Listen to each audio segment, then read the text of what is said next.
Good morning, dear children. Today I am going to start lesson 3, glimpse of past from Honeydew of class 8.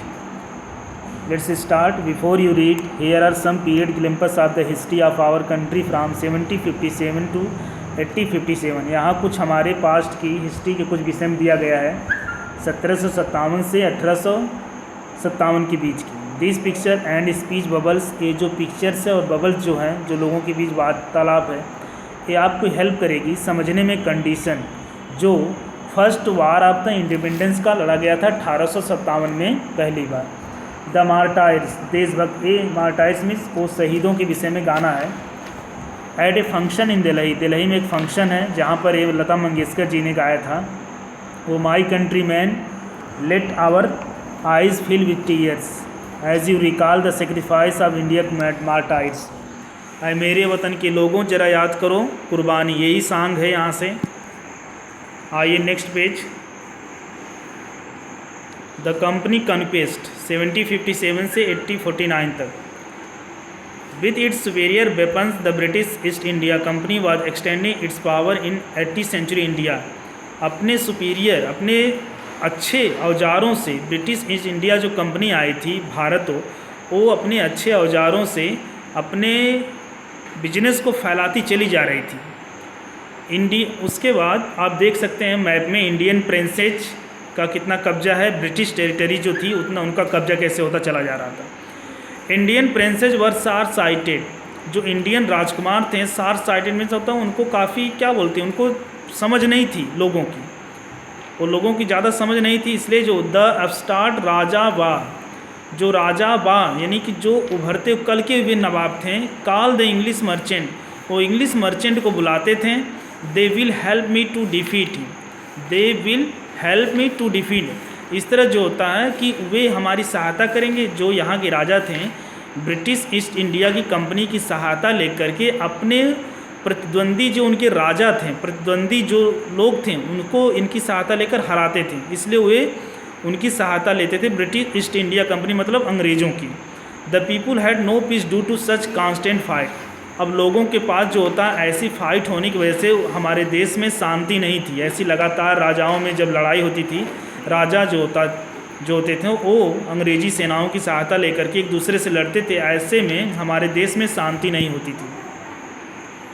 आइए. The rivalries help the East India Company, it could easily subdue Indian princes one by one. जो प्रतिद्वंदी थे ये east India company की सहायता करते थे उनके बिजनेस में बढ़ाने के लिए. It could easily subdue Indian princes one by one. और जो होता है धीरे धीरे सहायता जो करते करते ये जो होता है एक कंपनी जो ईस्ट इंडिया कंपनी थी धीरे धीरे जो होता है इनको इंडियन प्रिंसेस जो राजकुमार थे इनको अपने अंडर में कर ली, कंट्रोल करती गई. A far seeing ruler like brave Tipu of Mysore fought British till they died fight. एक फार सीइंग रूलर जैसे टीपू सुल्तान, टीपू ऑफ मैसूर के आप जानते हैं टीपू सुल्तान, जो बहुत दूर तक आप एक जगह आया था आपको शार्ट साइटेज मैंने काफ़ी ना समझ, ये काफ़ी समझदार थे. इन्होंने ब्रिटिश इंडिया जो थी वो अंग्रेज़ों से लड़ते रहे. अंग्रेज़ों से इन्होंने लड़ा और ये तब तक लड़ते रहे जब तक इनकी जान नहीं चली गई, तब तक ये अंग्रेज़ों से लड़ते रहे. आइए. Thank God there is peace in country now, no more wars, no looting by thugs. अब कोई हमारे देश का व्यक्ति है जैसा कि आप पिक्चर में you can see in picture कि वो गॉड को धन्यवाद दे रहा है कि there is peace in country. अब हमारे देश में शांति है. अब नो कोई वार्स नहीं हो, कोई लूट नहीं हो, कोई ठगों द्वारा. ठीक है. फिर उसके बाद देखिए it is God who sent the British. यह ईश्वर ही है जो ब्रिटिश को भेजा यहाँ है. How the Indian react to this conquest. ये जो इंडियन से कैसा रिएक्ट करते देखिए. Our destiny linked with them. ये कुछ इंडियंस कह रहे हैं हमारी जो डेस्टिनी है अंग्रेज़ों के साथ जुड़ गई है. The white man has killed and dethrone our king. अब कोई और कह रहा है कि जो वाइट मैन है, जो अंग्रेज़ लोग हैं, हमारे राजाओं को नष्ट कर रहे हैं, मार रहे हैं, बर्बाद कर रहे हैं. और उसमें से कुछ सम किंग्स वर नॉट गुड. कुछ राजा हमारे देश में अच्छे नहीं हैं, फिर भी but after all they were of this land. फिर भी वे इस राज्य पे, इस हमारे देश में अपने हक को जमाए हुए हैं. Now we have become slave of foreigners. अब जो है हम फॉरेनर्स के, विदेशियों के स्लेव यानी दास हो गए हैं। नेक्स्ट पेज आइए। ब्रिटिश रूल 1765 से 1836 religious reeler preached idea like untouchability and child marriage. पहले जो होता था रिलीजियस जो लीडर थे वो अपना उपदेश देते थे किस पे, अछूत, जो अछूत छुआछूत होता है उस पर अपना उपदेश देते थे। चाइल्ड मैरिज जो होता था पहले उस पर अपना उपदेश देते थे। Anyone who crosses the sea loses his religion. अब ये लोग कह रहे हैं कि जो व्यक्ति सी को क्रॉस कर गया, सी मतलब अपने इस हिंद महासागर को और भी सागर, जो जिन्होंने हमारे, इसका मतलब जिन्होंने हमारे देश को छोड़ा वो अपने रिलीजन को खो दिया है। अब कोई और प्रीचर कह रहा है कि all the misery in the world is due to women. पूरा संसार में जो दुख है केवल औरतों के कारण है। आगे दे the truth was that Indian had self restored the British scorned them. अब कोई और कह रहा है, देखिए अब सही ये है कि अब सही क्या है कि इंडियन ने अपना सेल्फ जो रिस्पेक्ट था ब्रिटिश ईस्ट इंडिया कंपनी आने के बाद इन्होंने खो दिया, और जो ब्रिटिश लोग हैं इंडियन से घृणा करते हैं। The native are unworthy of trust incapable of honesty. जो नेटिव है, कोई ब्रिटिश आदमी कह रहा है, कोई अंग्रेज कह रहा है कि जो यहाँ के लोग हैं वो ट्रस्ट करने योग्य नहीं हैं, वो ऑनेस्ट नहीं होते हैं। फिर उसके बाद कोई इंडियन कह रहा है ट्रू, आप सही कह रहे हैं महाराज, लेकिन मैं जो ऑनेस्ट हूँ। कोई इंडियन कह रहा है कि जब अंग्रेजी कोई कह रहा है कि यहाँ के लोग विश्वास करने योग्य नहीं, तो कोई इंडियन कह रहा है कि आप सही कह रहे हैं महाराज, आप सही कह रहे हैं, जहाँ यहाँ के लोग ट्रस्ट यानी कि विश्वास करने योग्य नहीं है, लेकिन मैं हूँ।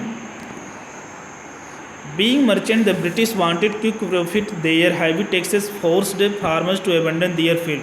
अब जो है ब्रिटिश ईस्ट इंडिया कंपनी आने से जो अंग्रेजी सरकार थी उनको काफ़ी ज़्यादा मुनाफा चाहिए, इसलिए उन्होंने हैवी टैक्स फार्मर पे लगा दिए, और इस टैक्स को लगाने की वजह से उनको अपनी ज़मीन से हाथ धोना पड़ा। But your man are taking all my crops. अब देखिए यहाँ कोई आदमी कह रहा है, इंडियन आदमी, कि आपके आदमी जो हमारे क्रॉप्स को लेते चले जा रहे हैं। फिर कोई ब्रिटिश कह रहा है कि you are still in area, हम लोग तुम्हारी जमीन क्रॉप ले रहे हैं लेकिन तुम लोग भी अभी भी ऋणी हो। If you don't pay next week, यदि तुम अगले सप्ताह नहीं चुकाओगे, I will send you to jail, मैं तुम्हें जेल भेज दूंगा। अब देखिए still British invented other method which gave them more profit.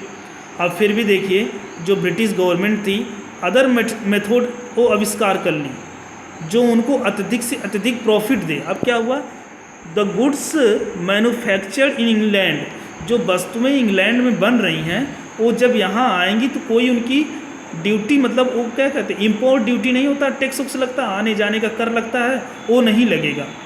अब जो होता है एक गुड आइडिया कोई कर, बहुत अच्छा विचार। The East India Company laws began to cripple Indian industries. अब ईस्ट इंडिया कंपनी के आने की वजह से हमारे जो देश में जो आर्टिस्ट थे, कलाकार थे और इंडस्ट्रियल पर्सन थे, उनके हाथ को तोड़ती गई। हाथ तोड़ने का मतलब ये हुआ कि उनको अपंग बनाती गई, उनके बिजनेस को चलने नहीं दिया ईस्ट इंडिया कंपनी ने। इनविटेबली फैमेंस फॉलोड। अब इसके रूप जो होता है अकाल फॉलो हो जाता है, अकाल आने लगता है। Between 1822 80 36 15 lakh Indian died of starvation. कह रहा है 1822 से 1836 के बीच जो होता है 15 लाख इंडियंस जो होता है भूख से मर गए। The British policies ruin the expert artisan their business. जो ब्रिटिश पॉलिसीज़ थी, जो अंग्रेजी सेना की जो नीतियाँ थी, वो हमारे देश के आर्टिसियन को और उनके बिजनेस को बर्बाद करती चली गई। Thank you.